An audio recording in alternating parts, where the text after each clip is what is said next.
Welcome to Daily QNZ's Questionable Ethics News. There is news today, in the form of a patch and a sneak peek for an upcoming weapon.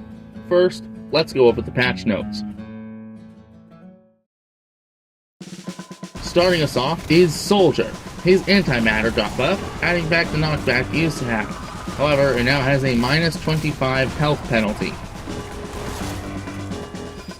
For Pyro, the Fists of Fury got a major buff. It now has the same amount of range as the Dragon's Fury, and it now has an extra 10% movement speed while active. The Buckaroo's Brush Fire was also buffed, increasing projectile speed by 20% and fall-off range by 50%. The Wrecking Crew got a bug fix, and they removed Mark for Death on miss.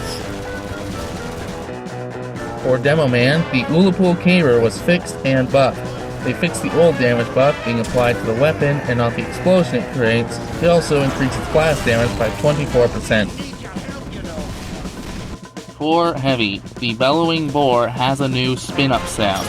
It also got buffed, decreasing movement penalty from 20% to 15%, and they increased the firing speed bonus from 65% to 70%. It did get nerfed, however, increasing damage penalty to 80%. The Portable Ordnance has had its self-knockback removed, and it will get its own rework later on.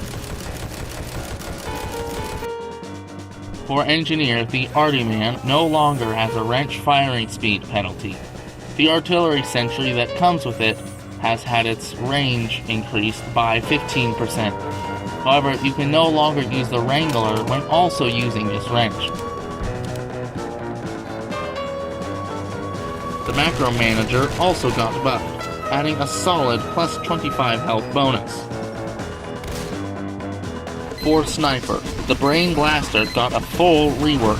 It now plays as a sort of instant rocket launcher, shooting exploding bullets that build up damage with charge. But you can't move while charging amongst other stats as listed here. The Hitman's Heatmaker now has the Silent Killer attribute, and the Royal Decree now has 35% damage bonus, up from 25%. And lastly, for Spy, the Silent Saboteur was buffed, increasing damage against buildings to 100 points. However, its reserve ammo got nerfed from 24 to only 4.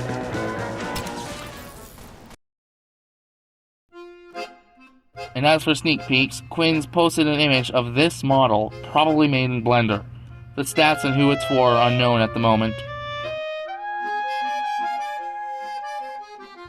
And that just about does it as far as news and updates are concerned. QNZ's Questionable Ethics is a custom weapons server for Team Fortress 2 Classified, free to play on Steam. Remember to check the description for links and the store page for Team Fortress 2 Classified.